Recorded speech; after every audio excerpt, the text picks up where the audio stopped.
Kenny, I cannot tell you just how excited I am for this interview. One is that, we worked together many years as colleagues, we became friends. And so we've talked, our conversations off air have often been hilarious and entertaining and also very thoughtful. And so it means a lot that you would take this time to join me here on Spolitics. But I must say that you win the award for best background shot ever in the history of this podcast, because right now it looks like, though you're clothed, it looks like you're on set or somewhere where one might be dropped off for Naked and Afraid. No, I'm wearing sweats. Gretchen bought me these, so we're good. Um, some people think it's fake. Like I've been on other interviews, Zoom calls, whatever, and like, oh my god, that's beautiful. It's like, dude, it's a button. I'm not really on the Pacific Ocean, but no, we're in Connecticut. Our last of the four daughters is in school in New York City. Just started Okay. college, so Gretchen ain't moving to the West Coast tomorrow, right? So her little baby, we got to make sure she's okay still. But we still try to get out to Seattle every time we can. But we got hit. Referencing my backdrop here, we got hit by lightning on January 1st, literally like quarter after midnight. Me and Wow. Gretchen like, yay, it's 2025, let's go to bed. And the girls were out with their friends, so they were coming in a bit later. And we heard the storm getting closer and closer, and it hit the ground. You can almost see about 30 yards back, just barely missed the house. Everything just at once, it was like a cruise missile had hit, and it blew up the irrigation, like it vaporized some panels in the garage, just blew them off the wall, killed some TVs, oven, this, that.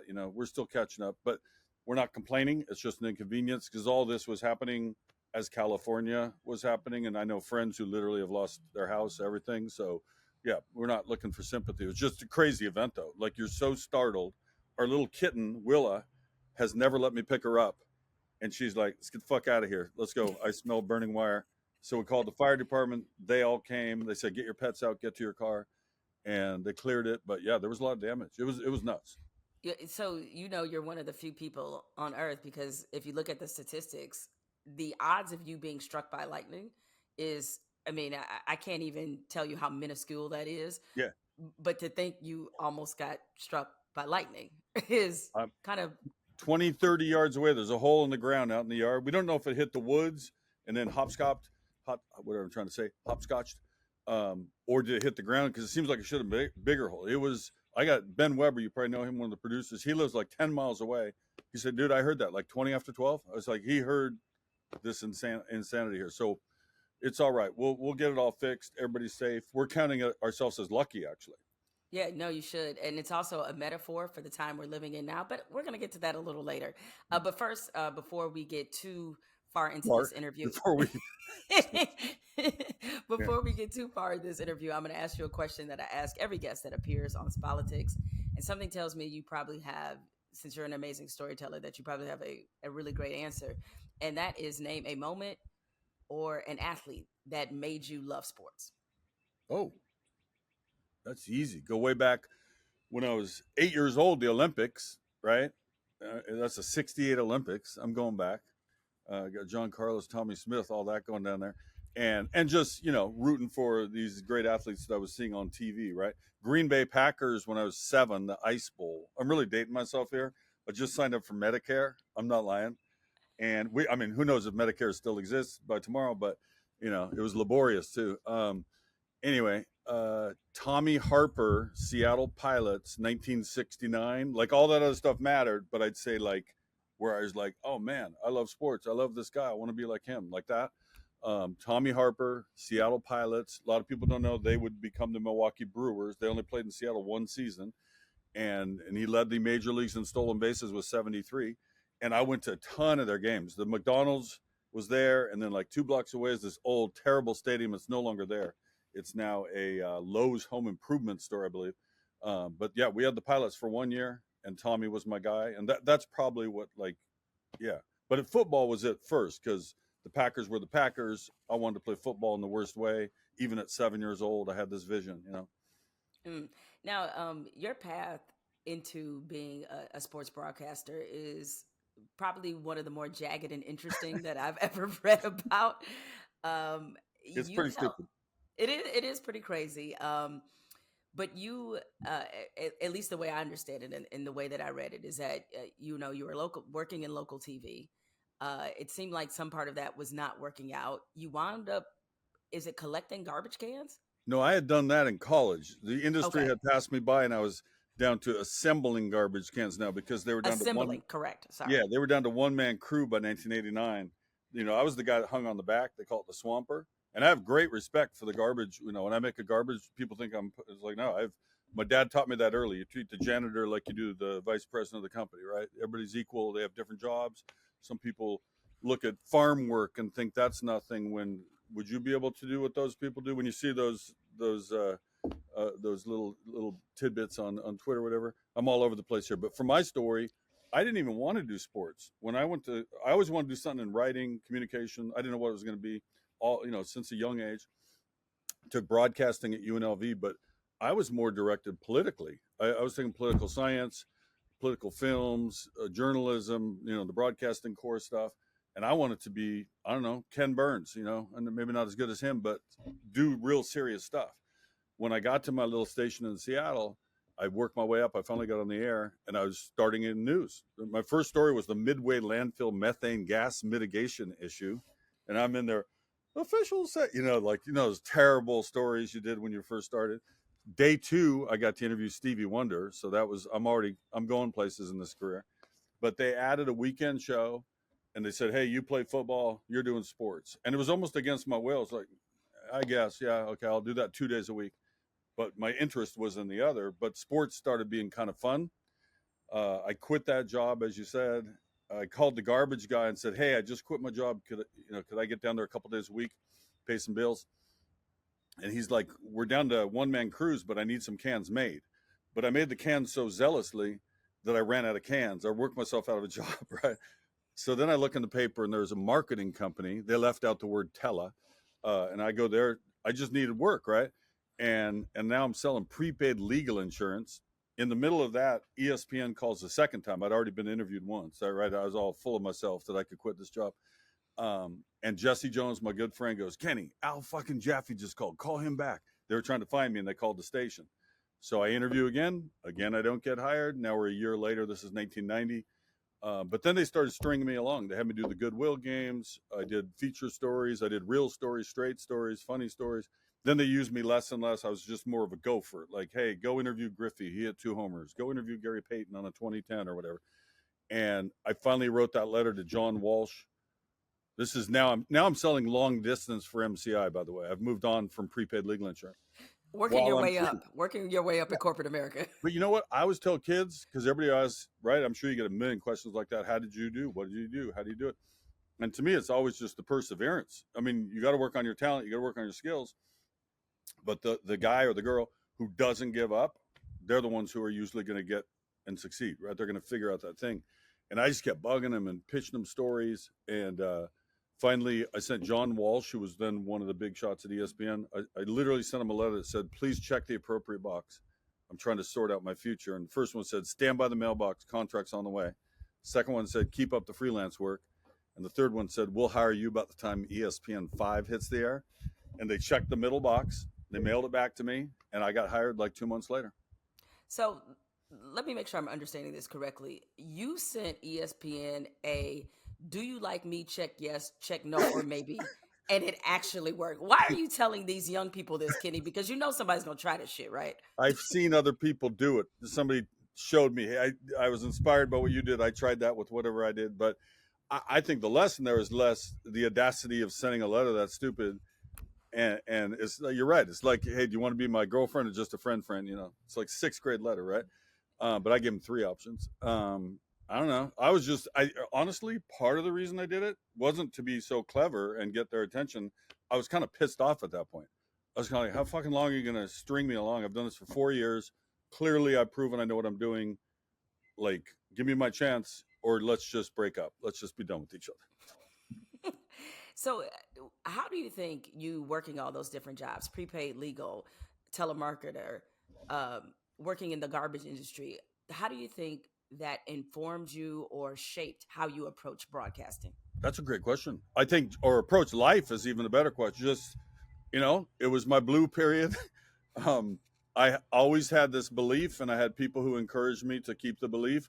I also had other people who were total doubters. Like, dude, are you serious? You think ESPN's going to hire you? You're selling fucking long distance. You're calling up some business. Hey, can I lower your bills? So some of it was humbling, through that time. But at the same time, anytime you go through something to get somewhere else, I think it's cliche, but it's true. You appreciate it all that much more. And I don't think I would have changed anything. I mean, what I should have done. Well, first I had a tryout with Seattle, but I failed the physical for my messed up ankle. Not that I was going to be Joe Montana, but I was good enough to be in their camp. And that's what I wanted to do. So for a couple more years, I kept throwing, kept living, but my ankle sucks. And you know about our foundation for veterans based on the ruined ankle, Run Freely. So I don't know. I think the normal path would have been you go get a job in Tri-Cities or Bend, Oregon. No offense to any of those places, and then you move up to Spokane, and then you get lucky and go. I just went straight to Seattle. First, I got a job out of a newspaper after I got cut by the Seahawks. It said looking, for engaging, entertaining, energetic, all those words, and college degree. And it's like, that's me. They're talking to me. So I got that job over the phone on a newspaper ad back when that's how you got jobs.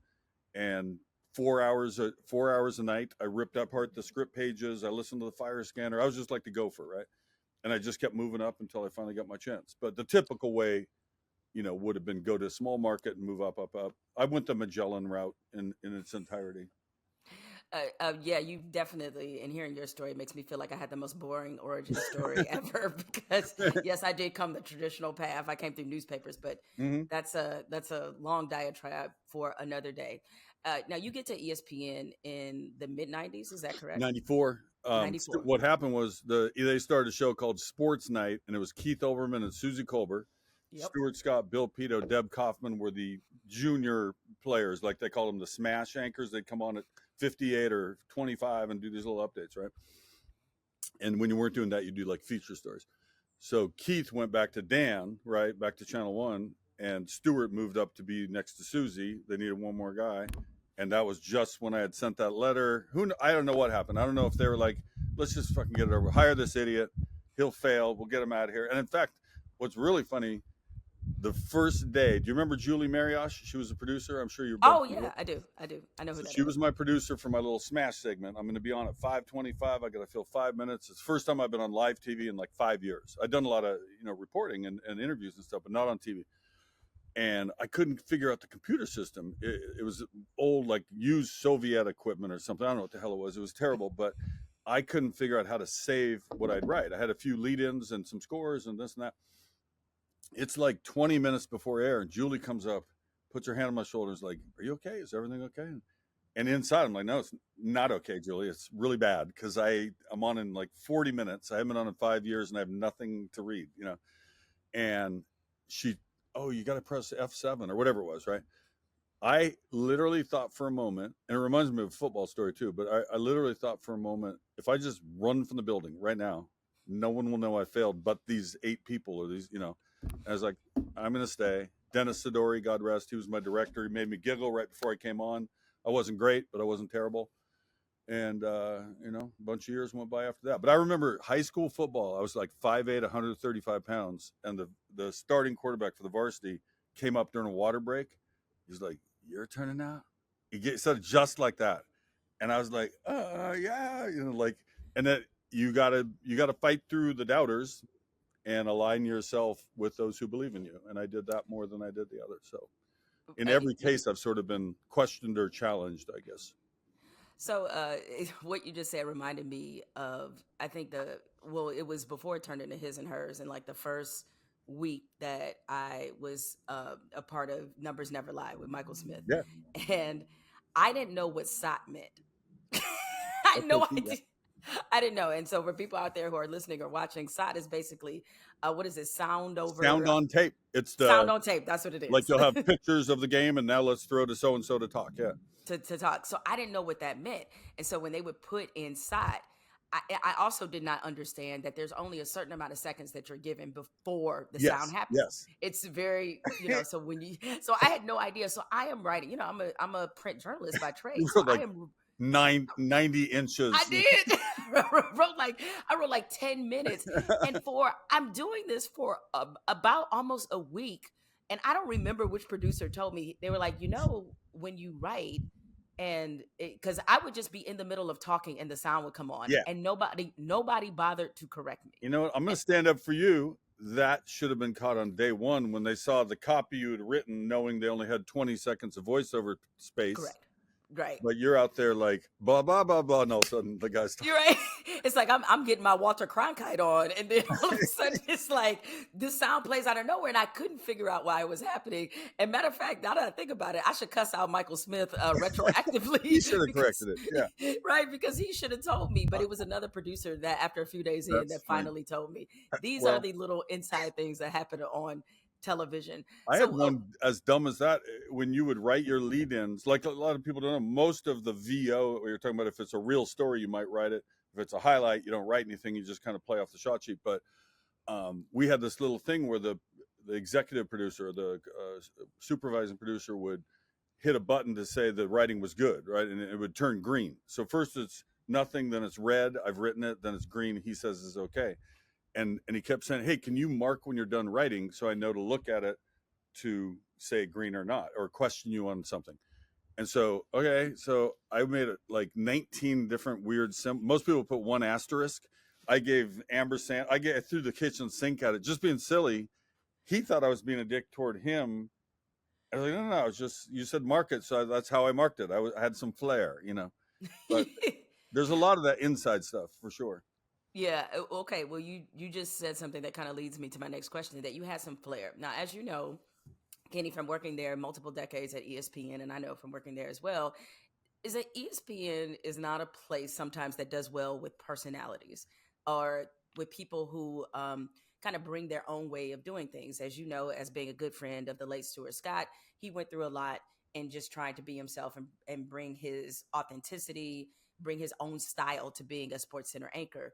It seems like, at least this is the perception, and I'd love for you to elaborate on this. It seems like you were the one person who was accepted for their uniqueness and their quirks from the beginning. Is that just a perception that we have, or did you go through things behind the scenes and trying to be the Kenny Mayne that everybody loved and embraced that we just don't know about? I think you were watching me when you were in kindergarten, eating Pop Tarts in Detroit.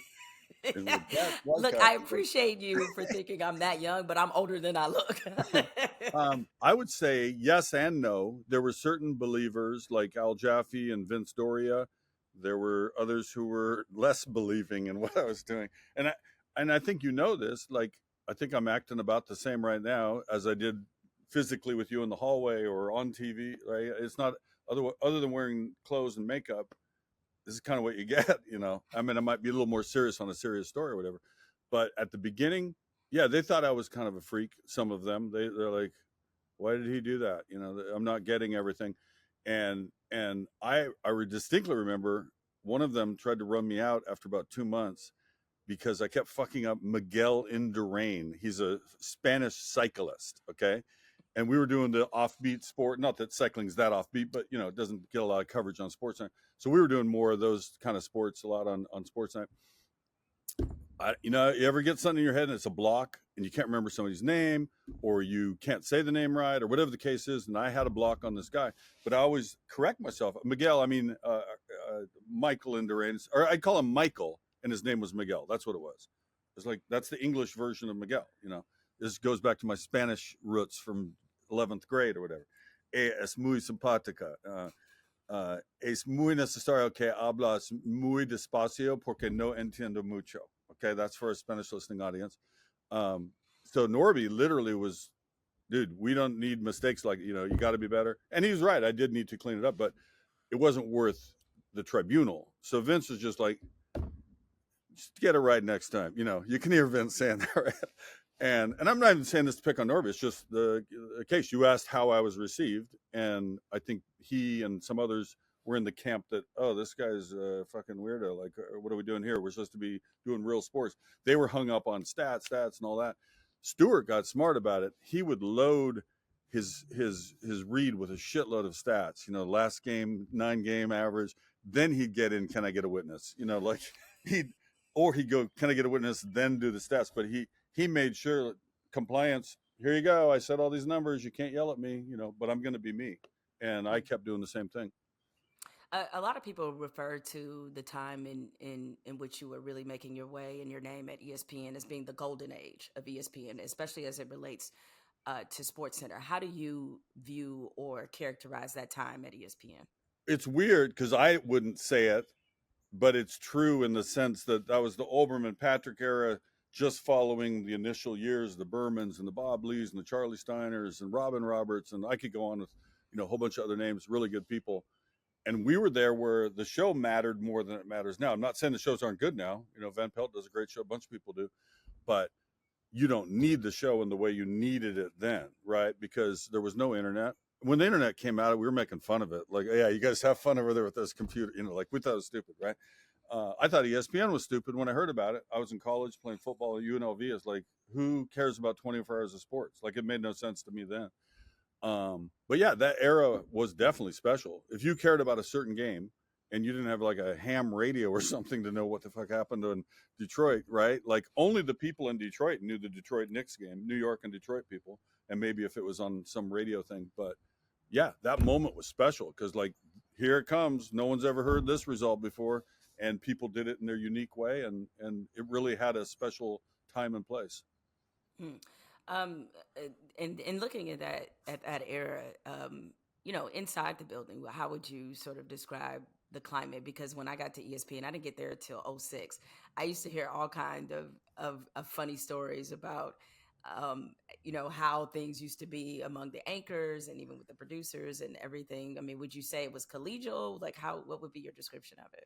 I mean, I would say, I can only speak from my perspective, like mostly warm, mostly encouraging. I had Charlie Steiner always looking out for me, and Bob Lee and Dan and Keith kind of were in their own little universe, but they were always good to me. If you had a question, I felt like it was generally a positive place. There was definitely some competition. I want this assignment. I want that assignment. And I remember when I ended up getting picked to replace Keith. Keith left, one of his 9 times he left, and they needed somebody to sit next to Dan. So they took like 3 months. It was a really weird period. You'd do 2 shows with him, and then you go back to what you were doing, and somebody else would come on. And I didn't politic at all. I was like, just try to do my best. I was surprised they picked me, but the funny part about that was I'd signed my original deal blindly. I just like the Seahawks contract, just whatever says I'm in, let's go. So I wasn't making a lot of money, but compared to what I was making selling long distance in Seattle, I was making more than that, not that much. And so it came time to offer me something to stay longer, and I turned it down. It was pretty bold. I'd only been there 2 years. I was on a 3-year deal. It was in the last year, and I was like, I think I'm worth more. What I said was, if you paid your neighbor kid a dime to mow the lawn, then you gave him a quarter, you're still screwing him, right? Like a big raise for sure. So I turned it down, and they're kind of surprised, and I'm still, doing my thing. I was on SportsCenter at this point, and the car racing show. I did the RPM show, which I knew nothing about car racing, but I quickly learned and enjoyed it. And then Keith leaves, and then they offer me the other job with Dan, but at the exact same number that I had turned down to not be on that show. And I was like, that doesn't seem, you weren't offering me anything but just to stay here before. Now you're going to like give me a big raise, but biggest job in the building, or one of the biggest anyway. And they said, yeah, take it or leave it. You have to sign it to get the job. So I had to, right? Like that's a big deal. I had to move that. But then I called Howard Katz, who I just bumped into actually, retold him the story. I said, Howard, I just told him the whole story I just told you.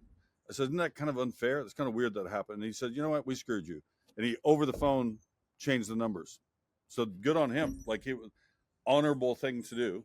And we always said you want to get up to the Charlie Steiner area of income. We didn't know precisely, but we just felt that there was a number there. If you could get in that neighborhood, you were doing pretty well. So, aside from what you just mentioned in that negotiation, and when you left for good in, I believe, 2021, had you ever come close to leaving ESPN? About 8 times. About 8 times? Okay. Okay, Yeah. what was the closest, since it was that many? There was one where I just announced, yeah, I'm not going to do it. And I'm not acting like I'm any big thing, but I was my own agent. I had agents. It never worked out for me to have an agent. And I just liked advocating for myself. I wasn't afraid of the conversation. It feels weird to say, boy, I'm really good at writing and saying jokes. Like it feels weird to brag yourself up. But I think they knew what they got in me to keep or leave, and they always wanted to keep me enough to raise the money just enough to make me want to stay enough. You know what I mean? That was it. Always came down to that. Me and Skipper usually worked it out a few times, um, but I don't know. Other people do it, right? The funny thing is, I never had another offer. No, the other places never offered anything. It was always going to be, guess I'm going out in the world, see what happens next. I Wait, mean, so wait, your leverage was just, I I'm just gonna quit. leave? It Right. was never Kenny, that's not the way negotiation usually It works. worked though. It worked until the last time where they gave me a really big cut, and I just said, I just drew the line that time, like, well, if you're not going to move, because he was surprised I said no. I just said I'll pass on a text, and wanted to know, well, are you just leaving? I said, well, you made an offer and I rejected it. Now it's your move. If you want to raise it up, and maybe, and they didn't, so we didn't, and that's life. uh, uh, at least this is a story that you've obviously told before, but they were they wanted to cut your pay by 61%. Was there any part of you where your feelings were hurt by the fact that they came to you with this kind of insulting offer? I don't know. I mean, it's funny because even if you took the 61% out, what was left in America, or really anywhere, is still very livable and a lot of money. But I don't know. That's like, I don't think that was the way to look at it, because somebody else who is a garbage person, they make $33 an hour. And if they were told, yeah, keep working here, you're down to what that math is, $14.12. That's still not terrible for a lot of jobs. People make less than that's twice the minimum wage. But the garbage guy would say, no, man, I was making $33.50. Why I'm doing the same work. I've worked hard for you. I just thought it was, I don't know, feeling bad. I tried to be professional about, like, it's a business. They have devalued me. They think less of me, and their offer mirrors that. And now it's up to me to take it and keep doing this thing I'm doing, or just see what else is out there. And I just took a roll of the dice, said, screw it, I'll see what else is out there. I don't know. It's funny. Gretchen and I had talked about it, and she was she's a great advocate and ally. And she was like, stand up for yourself. Don't, she was like, so I'm in that room back there. You can't see it. I'm on the phone with Norby. We're just about to wrap up. I guess I'm leaving. And she walked in the room. She came home from something, and I looked at her. I just went, and she just knew. She had this look like, oh my God, we're really doing it. And I still had like 5 shows left. And he asked, do you want to just stop today and you're done? I said, if you want to take me out those shows, but I'm not going to like make John Anderson work 3 days in a row when he wasn't, what I mean? Like, I'd be screwing somebody else to walk away. So it was kind of fun in a way, knowing I'm leaving, but still had 5 shows to do. They were all weird. The last one in particular. But I remember they asked, do you want to put out a release together?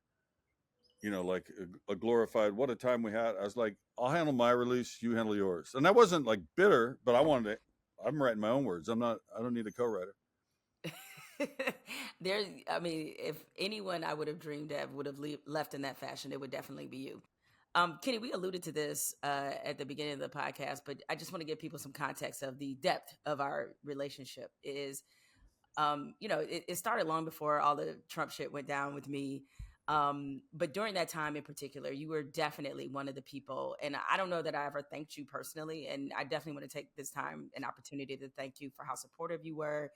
And just in general, as we were going through that first Trump presidency, that we would just often have, as you know, and especially Black people know, like there's the meeting and there's a meeting after the meeting. My favorite meeting after the meeting was Kenny Mayne, because we would literally be in the hallway, in the makeup room somewhere, be like, can you believe this shit? Can you, Yeah. the number of can you believe this shit conversations we had, Endless. they just filled my spirit so much. Well, it's good to know. Like, I went to the President's Day protest in Hartford, and it was freezing, it was snowing, it was 20. I don't know how many people, 1,000, 1,200, whatever it was. And just to be around other people, to know you're not crazy, that's just fulfilling. It doesn't change the world. We didn't change anything, but we did, in the sense that we got more community. Now we know, right? And I felt the same way with you and Michael. And sometimes we would just see each other. If they're, you were on a different show, I was on a different show, we were busy. You just look at each other and just fist. And Just throw that the was fist enough.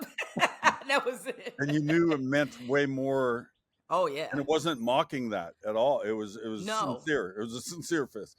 And I don't know, man. I tried. I remember the time I came on talking about Kaepernick, which was even before, and I remember how I, I can't. Nervous wasn't the right word. It's just it wasn't like we're talking now. You know what I mean? That's the best way to put it. Is like every sentence I said, like, is it okay that I say it's okay that Kaepernick took a knee? You know, like we're. It was a weird thing. It was weird because your show it got so mischaracterized. Like everybody talked like you're out there reading the Communist Manifesto every show. It's like once in a while you guys did a thing if sports and politics got together. Um, but again, I remember staying and some people thought it was controversial, which I think is crazy.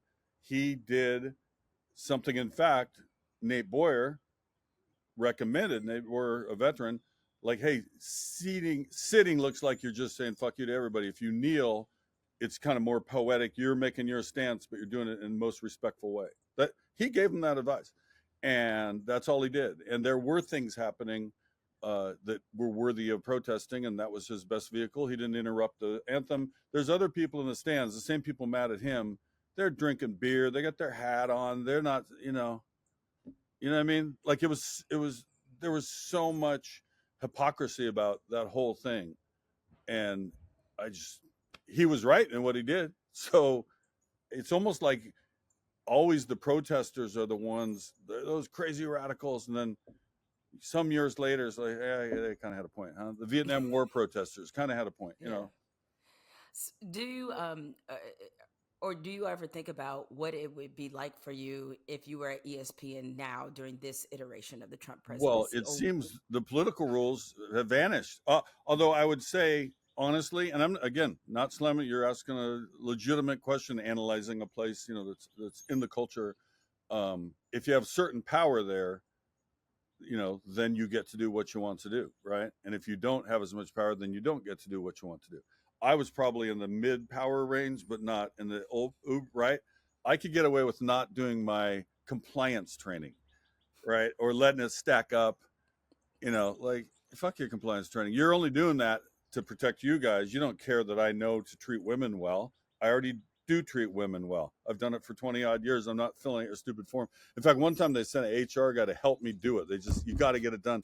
I was at my desk gambling on Saratoga, the horses, and the guy sat with me. We did the compliance on one computer while we were cheering on horses on the other. So, uh, yeah, the rules were such in our time. They were very strict, and it's so funny because everybody paints it that ESPN is such a liberal place, and you got all of you are woke and all that stupid shit. And the truth is, it's kind of a conservative place, and those who had left wing, if you want to call it that, opinions, we were the ones who were under watch. Not that the other people said so much, but they said nothing, which was like saying something, right? Be not lukewarm, I think is the quote in the Bible. So yeah, I remember hitting you up after you'd already gotten in trouble for yours, and went the night that you said what you said about Trump being white supremacist. You sent me a text. I feel like you'd had at least a half a bottle of wine. Tell me if that's true or not. I don't know, that was probably true at that point. but Yes. you said I have died on the cross for your sins or something to that effect. And Yeah, I was like, I died so you can live, yeah, Kenny. the funny part is I didn't know what you had done, but I Hmm. knew what you meant. Like, oh shit, she did something, and then I found out what it was. And yeah, I got called one time, and I remember you going, "Oh wow, all you get is warnings. You just get a lot of warning because my fifth warning. Remember when Trump's physician, God, what's his name? I'll get his I name. can't remember his name. I Texas remember guy. his face. Yeah, Yeah. and he talked about him, superior athlete, and he should, be one of the best presidents health wise for another 100 years. And so that day, I was in Seattle at Jamal Crawford's old high school, throwing footballs with the kids. Saw that all happen, and I tweeted, "The president's doctor just timed me at 4-1 in the 40 wearing Snoop Dogg slippers." I thought that was a good joke. It I was a got good called joke. like 10 seconds later, like, "God damn it! What do you, you can't criticize the president." I said, I didn't. I made a joke about this physical, which I think most people know is kind of a joke. But even if they don't think that, it's still just a joke about the physician, right? It's not, but yeah, it, they were strange times. They had a committee to watch our Twitter, basically. They had 4 or 5 people that would alert, hey, is this too far? I don't know, and they decide whether it was worthy of some type of reprimand. Yeah, ESPN had its own version of Doge, but related to social media. But now you got, McAfee does what he wants politically. That's different. God bless him. He made a great deal. He really made a deal where we do whatever we want, and you've decided to air it, right? He doesn't have people telling him say this or say that. Stephen A's on Hannity's show every other day, and those are quite political statements. I don't even know what all he believes, but it seems like there's a great freedom if you're in such a position where you kind of now hold the leverage. I'm going to add to that and say there's freedom when you have leverage, and certainly two of the biggest contracts, and maybe already Stephen A. probably has the biggest contract now at ESPN, and there's a lot of weight and money that comes with that, and leverage and He got the power. max deal. Yeah, he got maxed out. But the other part of it too is the type of politics that they're expressing, because I do wonder if they were not like if it wasn't Hannity, and let's just say I'm Rachel trying to think. Maddow, I'm trying to think like if he were going on Rachel Chris Maddow Hayes. every night, Yeah. or every other night, would this still be as embraced? Because Stephen A's politics, even though clearly at times he says things that rile people up, and he's riled up both sides of the aisle before, but I do think that it's probably an easier sell to get away with more right leaning politics, because when you think about the powers that be, both at ESPN and at Disney, um, they probably skew, as we just discussed, a little bit more conservative. So I think it's the combo of power and the type of politics that you're expressing. There might be something to that. I just remember always doing it in code and thinking I was so clever, but then realizing not many people got my code. Like if Trump was at a press conference, I would put the lyrics to "He's Mr. Know-It-All," Stevie Wonder from Intervisions, and those who know. And the word, I mean, he's like prophetic, right? Those words, Jesus, children of America. Like there's so many things that were written in 1972, 73 that have such great application right now. And because of my, affinity for him, like those are the ones I usually quote. But I don't know. I kept trying to say it's not even a left-right thing. It's kind of a right and wrong thing. As I've said that many times to people, and we are where we are, and now it's even crazier. You're talking about can you believe earlier. It's like I can, there's days I love golf. I know you started playing golf. I love that 4-5 hours of I only look at my phone once to see if Gretchen needs me or whatever, and just let it go. Because I don't know how these poor bastards cover it daily. Like somebody who's assigned to a certain beat, and every night. I mean, because I need my breaks. I've stopped watching cable news like almost. I think I've watched an hour since the election, and there's no offense to certain of them on cable news. It's more like I trust who I trust to know what I know, and I can catch up and not immerse myself and go crazy just hearing every opinion. And I've done it like medication, just like a little methadone. A little dose here and there, and, Yeah. and you're able to and you're able to keep up. So you talked about this in the first half of the podcast, and um, uh, as familiar as I am with this story, probably bears you explaining again, because I want to ask you about Run Freely, the nonprofit that you founded with Gretchen in I think around 2018, which was the root of it was because of your own debilitating ankle issues that you've had that you got while you were playing football. The part that I didn't know was that you were considering amputation.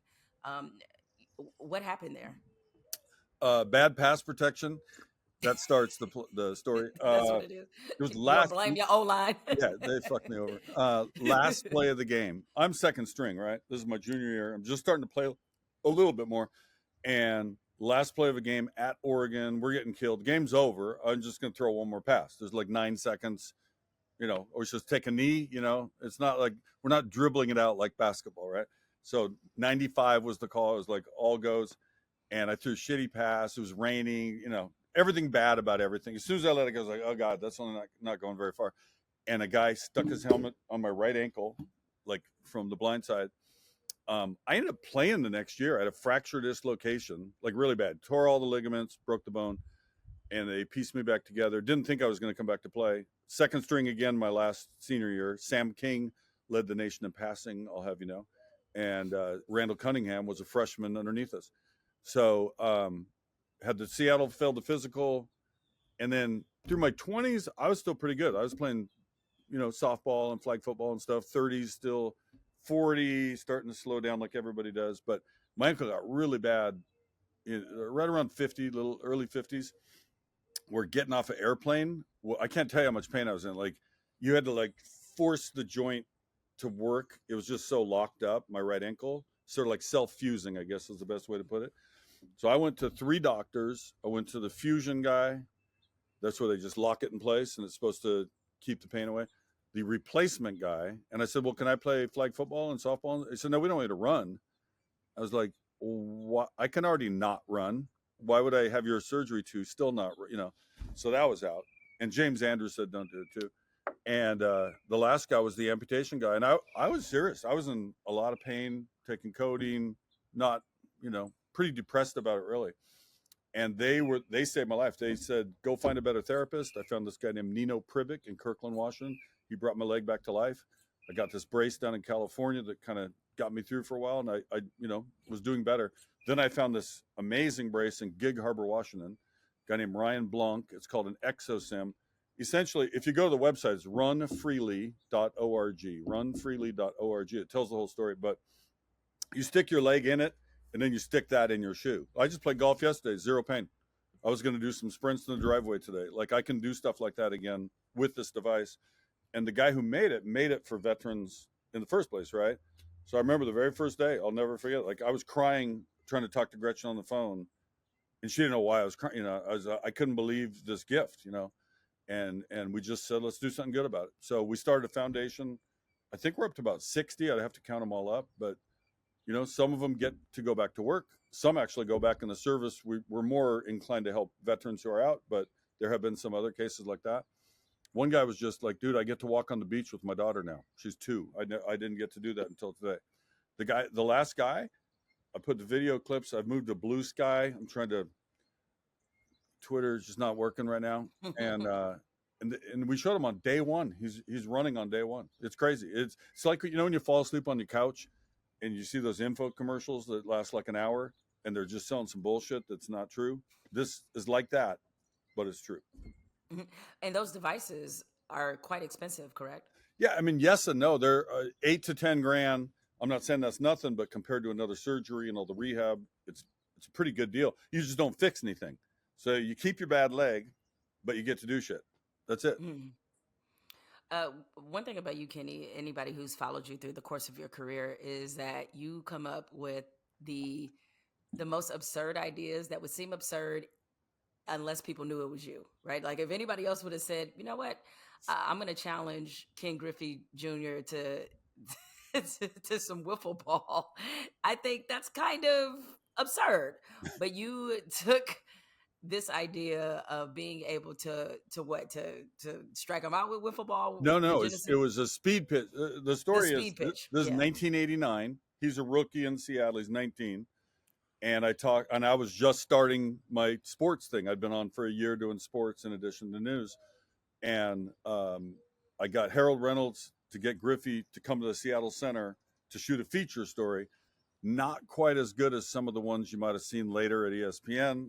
I was pretty amateur. It was funny looking back at the tape. I was so bad. I was such a dork. And Griffey and I ended up throwing wiffle balls at the speed pitch at the Science Center. And I had this tape. We ran the story that week. I quit that job a month later. That's before I started assembling garbage cans. And for earlier listeners, and I had the tape all these years. So I saw Griffey like 2 years ago at the Seattle Sports Award Show, and he gave this great speech. And I went up, hey, good job, just to say hi.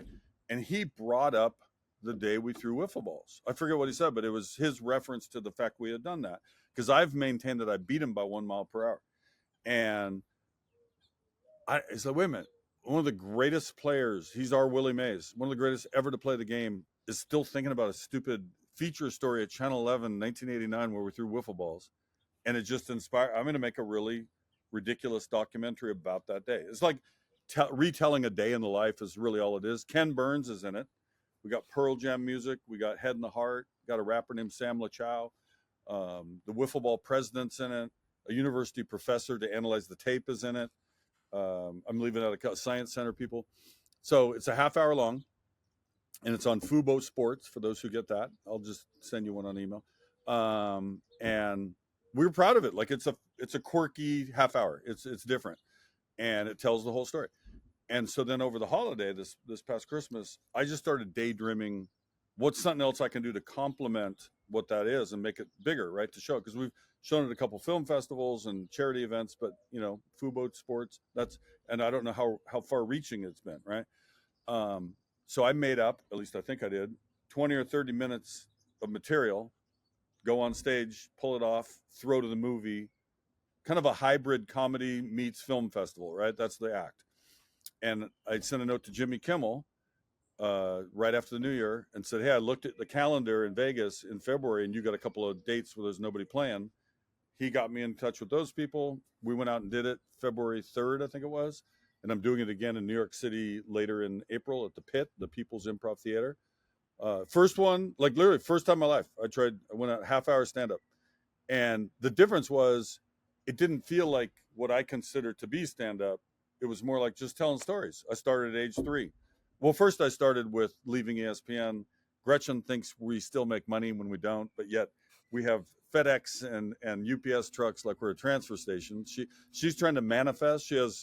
Gretchen has like money trees and she waters them. So like our water bill's like a golf course. Okay, she's trying, and so it's like that, telling stories about myself, where I'm at.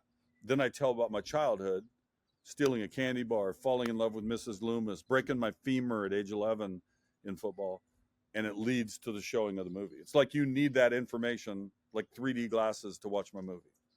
Uh, were you nervous about I doing was something only like that? nervous because Gretchen was so damn nervous. And you've been around her once or twice, I think. And I mean, I love her. She's like my best support ever, but she wasn't helping. We're in the back room, behind the stage, and it's the two of us and these two girls that run the place. And I'm like nodding, like, get her out. Like it's sort of like I did the Seattle Sports Award show a few weeks ago. I believe it or not, I got honored with the Keith Jackson Award. Plugging myself here. Yeah, it was a Oh, big honor. nice. So he's Okay. Washington State guy, right? And they give the award to somebody who's old, basically. But it was really fun because, in a sense, I did another stand up there. Right, I went up and did like 8 minutes, telling the stories we already talked about, the garbage can assembly and all that, and that was good practice for it. But I was nervous for that night until the first joke worked, and then I wasn't. I just said, "Hey, I was backstage with Fred Couples working on a swing. You should look for noticeable improvement in 2025 from Fred. He's coming around. He's listening. He was the next guy. He was getting the same award Griffey got, but Uh, I got over it pretty quick. I think I could be better because I was too fast. Like there's a certain pacing you need to do. We got to see Nate Bargatze in Vegas last week. Now he knows what he's doing. He's pretty damn funny if you haven't seen much of him. yeah, I've seen a little bit of him, and he does seem to be quite funny. So as you are, you have these projects that you're involved with. How do you, how do you want this third act? I guess we can call it that. How do you want this third act to go? I just want to keep doing stuff. I'm like, I'd be bored. One, we don't have enough money just to do whatever we want forever. We're not that kind of money. We're okay enough to make it for a while. But I think I'm better at what I do now at this age than I ever was. Like I'm smarter. I'm more efficient. I think I have a million ideas. I have like 11 maybe projects going right now. God knows if any of them happen, but at least we got in front of people. And so I want to keep doing something, but I love this model that I made up of make a funny little documentary, make an act that works before it. And my hope is like the movie Waiting for Guffman. I want Guffman to show up one day and go, that was funny. That was a 70-minute thing that should be on TV. So that truly is like the thing I'm reaching for with this project now. And I have another documentary I'm trying to get somebody to support that could be really stupid as well as wiffle ball, and like make that be the model. Go take a month or two to make something, then build something bigger around it while I continue to maybe do some other things. I have allegedly a podcast thing happening soon, but can't really talk about it until it's happening, but hopefully that happens soon. Any desire to go back to broadcasting in any traditional sense? I don't think so. Mm. I mean, it's nothing against what they're doing. It's just, I think after having left it, it's almost been 4 years almost. When I left, the first thing I did, well, first I just like, what the fuck did I just do? Then I made a commercial. The group Olipop, the low sugar pop. Oh yeah, yeah. So this is funny. I was on Levitard's show the day after I Twitter announced that I'm leaving, and he said, "What are you going to do? You're crazy, And I said, "I don't know, make commercials, pitch myself, I'll figure out something. I'm going to be aggressive, and I got a bunch of ideas." I said, "I'd like to do a commercial for Olipop. Shout out Olipop," and it just being silly. I wasn't even at all serious, but they heard about it. Ended up talking to the guy right over there by the grill the next day. Pitched him the idea over the phone. Shot it 2 days later. It started airing like 4 days later. That never happens, right? Like that's just such a remarkable. But I had all the gambling places call. It was the right time for the world of gambling, and had a whole bunch of different things that I might have put my time into. Caesars just sort of made the most sense. It was back in Vegas. I went to school there. It was a fun couple years. It went away though. They did it as long as they wanted to do it, and then they stopped. But that's fine. It was fun while it lasted. Mm.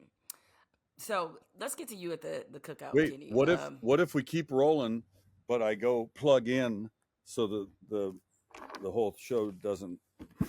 All good. Look at that seamless transition. I tell you, Kenny, you might be a real professional at this. You got a future in it. We got this. Yeah. So Kenny, let's talk about you and the cookout. All right, because as you know, these invites to the cookout, as in for those who are unaware, the cookout meaning where the Black people gather for food, festivities, and shenanigans. The cookout is a very Here comes special. Walter. Wait. A black Oh my God. He's huge. Walter. Yeah, Thanks, I have several. thanks. In fact, I usually quote you. I said, "Look, I got so many damn cookout invites." Jemele even gave me a +1 when she was really, being I did. liberal. I gave you a +1, which is saying something because number one on the list of things that are asked when Black people are about to attend a cookout is who all gonna be there, Mhm. because that matters. And maybe a peek Hexeth, if he actually has some quote DEIs around, he would know. Rule number one of the group chat: when you get in a group chat and you see numbers you don't recognize, you like, who all in here? But he didn't understand that. What's funny is everybody has done that, right? They just did Right. it at kind of a higher level. We've all fucked up and included that person that Right. we either are, don't want anything to do with that day. But I'll tell you what, it's funny. We say this is always said kind of in a joking way, this whole cookout notion, especially, if a white person gets in, but it's also a serious thing. Like sincerely, I grew up, my dad worked at the airport. We would have the party for the daytime party and nighttime party for the different shifts. We had every kind of person there and thought nothing of it. Like, just, that's how I grew up. And it's funny when you tell the story that way. It's like, I have a lot of Black friends. It's not like that. It's more, I think at a very early age, I was taught, treat everybody the same. Black people, white people, Asian people, gay people, straight people, whatever they are, because they were all there and they were always in my life from a very young age. So and then I played football. All my running backs and receivers, we called them the running blacks. They called themselves the running blacks. They were all from Inglewood and Compton and whatnot, San Francisco. So yeah, to me, it was, you treat people regularly and you get treated back that way. So that's why certain people get invited to the cookout. That would be my explanation of it. Yeah, well, and it's also really, it's just our way of saying that we consider you an ally. And I know personally that when shit went down, that you were standing in the paint for me internally, externally, all those things. And so I always appreciated that. But what I wanted to always ask you about the theoretical cookout, if you were actually going to a cookout where, how us Black folks get down, what's the first food you're going for when you're at the cookout? I was going to say, I'd bring dice. I'd bring the dice. Oh, hell yeah. Oh, you definitely bring. Okay, you're right, because this is the other thing that white people need to understand about the cookout. You have to work your way up to bringing a food item. More often than not, you will not be allowed to bring a food item. Yeah. But cups, paper plates, dice, cards, absolutely. Yeah, that's your lane. We'd bring some good wine. Gretchen would pick out good wine. I'd bring dice. I'd probably wear like a T-shirt with, some kind of emblem on it. Not try too hard. Don't try too hard. No, Yes. No collared shirt, no sweater around my waist. I'm not doing No, don't. Please don't do that. But The You joke can I always see is about the raisins in the salad. It's like in the fuck potato raisins. salad. Yeah, raisins shouldn't be in anything. Raisins are okay if you're like playing softball and you need a snack and you have some raisins out of a small box. And even I then I'd question it. don't put raisins in fucking cookies. Don't put nuts. I love nut. I love peanuts. I love walnuts. I don't want them in a cookie. I want them over here in their own thing. They should just be a la carte. So I hate the inclusion of raisins or nuts in anything they don't belong in. This will get you far at the cookout. Yeah, This will get you far at the cookout for sure. But are you a rib guy? Are you a like? Because there's a love difference. ribs. But okay, there's a difference between um a barbecue and a cookout, right? Like Yes, there's a little bit of a like because it's I mean deeper I dive have to at the say cookout, some I of believe. my, Are you freezing up on me? Come back. Trying to reconnect. Stable internet. I got internet. You back? Come back. all right, What you're just coming happened? back to us. Okay, now you're back. Okay, so I'll just restart that because there's a difference between a cookout and a barbecue. One of the best conversations I ever had about this was with Herm Edwards, who's amazing, and it's like sometimes when white folks invite you to a barbecue, it's not really a barbecue because there's no barbecue. It's like Yeah, hot dogs and hamburgers, and it's like that's not a barbecue. That is not what agreed. you know what I'm saying? It's But like we need some ribs, we need some pork chops, something like sustenance that's on the yeah, grill. You know what I'm saying? but I think additionally, I always thought the cookout there was a connotation that was going to be a deeper meaning. The entirety of the event was deeper than just a generic barbecue. That's how I read it. Oh, that is a perfect read on that because there will be dancing, there will be music, there will be liquor, there will be shit talking, there will be dice, there will be cards. I think I'll win the day with my music selections. Oh, for I sure. think that's the way to get in. That's the way to get in. You first of all, you bring a collection of Stevie Wonder, you in or request a Yeah. collection, and I know that's your man. Well, you know what? I was at a weed store in Las Vegas, and they had a DJ. This is just the other day, and I said, "Do you take requests?" And he said, "Yeah. What do you got?" And I said, "Play Fuck Donald Trump," and he just blasted it. See, and that's why, Kenny, you're invited to the cookout. All right, before I get you out of here, because I'm having such a good time, I like to end the podcast by asking my guest what I call a messy question. This is the question, Kenny, that will get us on all the blogs, that will get us to make all the headlines. All right, so this is the messy question. And that would be Kenny, you spent 20 plus years or so at ESPN. Give me, and you cannot name yourself, give me your top 5 SportsCenter anchors of all time. Oh man, do I even want to do that? I don't care. You got to do it anyway. Dan and Keith. Okay. I'm just going old school, and I'm going to leave a lot of people out. Mm-hmm. It's the nature of a top 5. Everybody can't be in the top 5. Can't have 20 in the top 5. 5 is 5, and it's your 5. Berman. This isn't necessarily 1 through 5. Just these are on the. Just I didn't ask you to rank them. I just When said we top 5. take over another American, Native American land and do a monument to people, we'll put these people up there. Okay. Berman, Bob Lee, Dan, Keith, Stewart, with Van Pelt coming in for Stewart since he has passed. Okay. All right. So I hear what you're saying. All right. That is a very credible and wonderful top 5. I can't wait for the headline to be Kenny Mayne shades every ESPN anchor, not these 5. So I'll tell you what, I thought it was a fun interview. I mean, Thank we you. know each other, so it was easy just like talking. I was just getting prepared for my political diatribe the whole time, but we did it in the margins. I think we know where we are. I'll tell We you do. what, Twitter, I tried to back out of Twitter entirely. You know, it's Sarah Kendzior, the author. She's great. Yeah. And I asked her, I said, what is your take on bailing from Twitter or staying on Twitter? And she had a great answer because she's a true historian at this point, right? For the things she has studied. And she was like, it's terrible, but you need to stay. It's part of the public record. If we just walk away from it all, everything goes away, right? I was just more, I appreciate where you're coming from, but I'm like mental health. Like I like blue sky. I need to have somebody teach me how the fuck to use Instagram. No idea. It doesn't make any sense to me. Threads is stupid. I hate Facebook. So I'm just going to meet people on the corner. We're just going to talk. Don't worry, we'll find you. Well, Kenny, thanks again. I appreciate you joining me. And so, how can people see you in New York with this jokes plus sing the wiffle ball doc? Yeah, it's April 24th, the coveted 10:30 at night slot. But New Look at York that. City, that's not a crazy time. That's Not at all. almost like Vegas. It's called the Pit, the People's Improv Theater. So go thepit-nyc.com and you can see. So hopefully it goes well. And tonight, I know you're running this whenever you run this, but as we tape tonight on a Wednesday, Jeremy Schaap, my old pal, is interviewing me at a library in Southern Connecticut. It's a fun event. It's like when they bring in an author or whatever. And in my case, they're going to show my movie. Jeremy, I'm prepared for Jeremy's questions. I didn't tell him what to ask. Just see what happens. Yeah, well, I have a feeling that's going to be an amazing and incredible interview.